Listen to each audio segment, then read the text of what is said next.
بسم اللہ الرحمن الرحیم۔ چھٹا کلمہ رد کفر۔ رد کفر کے معنی کفر کا انکار کرنا، کفر کا رد کرنا۔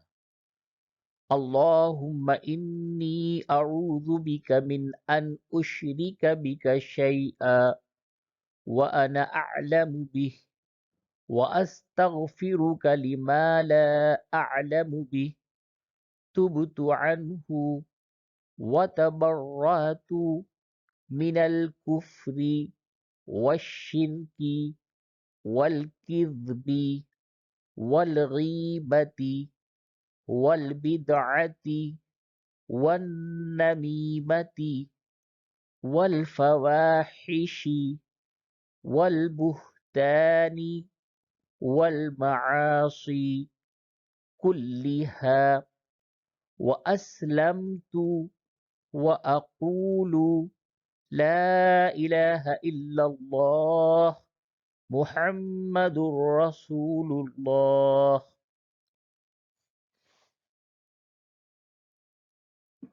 ترجمہ: اے اللہ، میں تیری پناہ مانگتا ہوں اس بات سے کہ میں کسی شے کو تیرا شریک بناؤں جان بوجھ کر، اور بخشش مانگتا ہوں تجھ سے اس شرک کی جس کو میں نہیں جانتا، اور میں نے توبہ کی کفر سے، شرک سے، اور جھوٹ سے، اور غیبت سے، اور بدعت سے، اور چغلی سے، اور بے حیائی سے، اور بہتان سے، اور تمام گناہوں سے، اور میں اسلام لایا، اور میں کہتا ہوں کہ اللہ کے سوا کوئی عبادت کے لائق نہیں، اور محمد صلی اللہ علیہ وسلم اللہ کے رسول ہیں۔